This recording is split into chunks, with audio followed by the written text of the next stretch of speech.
I attempted a little web company on 25th Street in New York City. It was a small web company owned by this old man who was old money New York. His name was Henry J. Finch IV. Like old money. Like his money was in molasses or something. He owned this web company. I have no idea why he owned this web company. I think he won it in a rich man's game of like dice and small binoculars or something. Mr. Finch wore linen suits, he had suspenders, he had a bow tie, he had a hat, he had a cane with an ivory handle. I'm giving you more description than you need because I need you to believe me, this was a real person I knew in the 21st century. Mr. Finch was in his 70s, he had an assistant named Mary, she was in her 50s, she was Korean. I don't know why he had an assistant, he did not need one, unless he needed someone to be like, remember Mr. Finch, at 5 o'clock you need to keep looking like a hard-boiled egg. One day, Mr. Finch came into the office.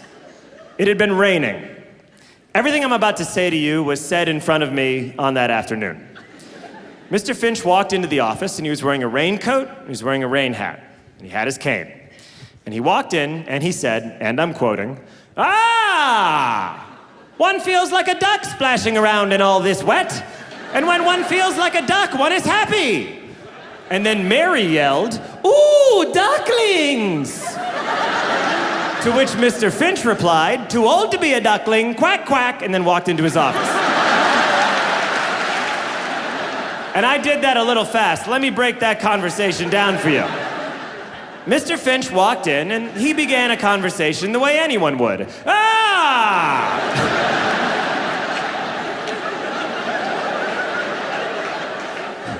One feels like a duck splashing around in all this wet," the rain. "And when one feels like a duck, one is happy." Now that's debatable.